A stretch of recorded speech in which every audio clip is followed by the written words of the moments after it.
Director, Controller General of India, Dr. G. N. Singh, Vice Chairman, Shri, Tusharji, Dr. Appaji, and all friends from all over the world. This is a very short journey which started in 2013, and we are standing in 2016 today, and we say that thing with pride, with a lot of conviction, that India has been able to push the agenda of global health care in a very effective way. Pharma industry is one of the elements which contributes to the overall well-being of human beings. Today, if you see globally, I will basically touch 2-3 important issues which the global pharma industry is facing. This industry is considered to be a zero-tolerance industry because it touches human health and life. And there can be nothing more precious than human life. And therefore, it has to be a zero-tolerance industry. And starting from that concept of zero tolerance, the regulatory framework all over the world has started evolving. But I raise one very important question before you, in fact two, that yes, when we agree to zero tolerance, then why there should be so much of divergence in the regulatory practices that we observe in different parts of the world, and why there should be so much of difficulty in proving equivalence of the objective that we try to achieve through these regulatory practices. Now, ultimately what happens?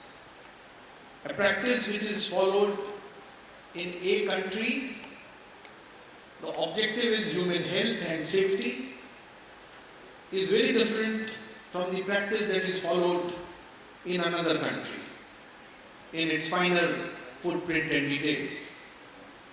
And it puts tremendous cost, extra cost to the industry in proving its equivalence to that particular country's regulatory requirement. And extremely important for all of us to understand that ultimately this money neither the government pays nor the industry pays. It is paid by the consumer who is ultimately taking those medicines. Whether we invest in regulatory structure, which is, say for example in India, headed by Dr. G. N. Singh, if we make an investment which is reasonable and can give you reasonable returns on your investment, the investment is prudent. But the moment we make regulations too stringent, beyond zero tolerance, the cost becomes prohibitive. They create barriers for the movement of medicines, they deny access to medicine, and in the process, ultimately, end sufferer is the consumer. This was the objective with which iPHEX was started. iPHEX started as a platform where regulators of different countries, industries of different countries, pharmaceutical machinery platforms of different countries, they all come together, learn from each other and try to harmonize. We know that harmonization efforts at various fora, be it ICH, be it the PICS, they are continuing. But the results, if I were to ask myself that how much in terms of optimal value for the money they have given back to us as civilization, perhaps one will have to find it very difficult to answer that. So since many regulators from different countries are present here, I am leaving this thought with you as to what should be the right regulatory practice for your country to ensure safety of your citizens is a question that you will have to address. But keep in mind that these regulatory practices should not create another barrier for your own people to raise the cost of medicine and deny them the access. This was my first question, which I leave with you. Second equally important issue relates to the larger issue of the healthcare. I said pharmaceuticals, they constitute one of the elements that contributes towards better healthcare for us all. But supply of pharmaceuticals from India cannot be an end objective, and that is not the objective of iPHEX. We want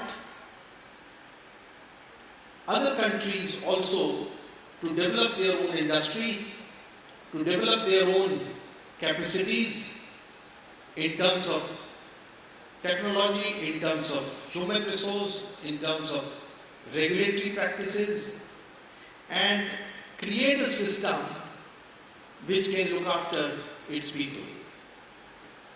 But in today's world, nobody can be expected to be self-sufficient in everything, and therefore we would need each other.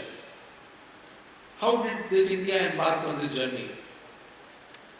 We constitute a very small portion of the total land mass of the world, but still we are saddled with a population of about 17.8% is the population burden on this tiny land mass, and disease burden on India is more than 20%. Now therefore India had no option but to start this journey to fight its own challenges by providing a good healthcare service to its people. We still have a long way to go, but we want and we would be more than willing to share this experience of India's journey with the rest of the world, especially in the developing countries, where quality as well as cost has to be ensured. It becomes very difficult. I give you a very classic example, and that example relates to hepatitis C, the treatment that was recently discovered by one of the innovator company, Gilead, and options in front of them were two.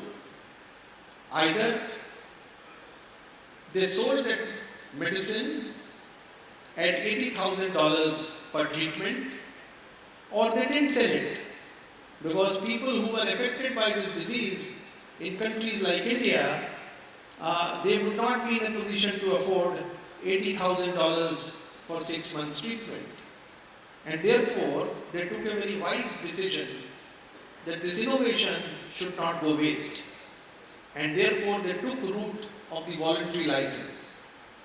And they offered license to 11 Indian companies, the same medicine which they were producing at $80,000 per treatment, and these 11 countries were given license to serve 101 countries of the world, including all the countries of Africa.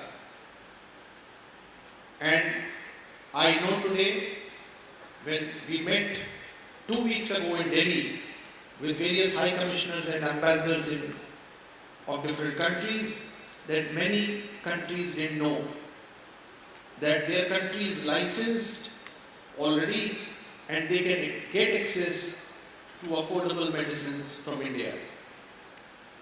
And can you guess that what the treatment for hepatitis C offered by these Indian companies cost to a patient in their own country outside India? It ranges from $300 to $500 for the treatment. Can you compare a cost of $80,000, which means basically not having access to medicine, and hepatitis C, otherwise, as you know, it's a disease that leaves you dead unless you are treated. It's different from HIV/AIDS, where you can still survive till the immune system completely fails. Now, these are the examples. The second point that I made is very closely linked to the first point. How is it possible that these companies are able to produce the same medicine at a fraction of cost? Now, many people say, let us replicate India's example. Yes, we can replicate it. But for replication, you would need to create 1,000 pharmacy colleges. You will have to create almost 100,000 every year workforce of scientists who come out of these pharmacy colleges. You will have to create roughly about 20,000 postgraduates who come out of these colleges, and nearly 400,000 scientists that pass out from various multiple scientific disciplines. That is a huge challenge. Nevertheless, depending upon the size of a particular country, it is doable. So the last issue which I thought I should be broaching is that of the complete ecosystem. Healthcare is not merely pharmaceutical, it is not merely manpower, it is not merely pharma machinery, it is the complete healthcare system in which a country has to invest. And last year we have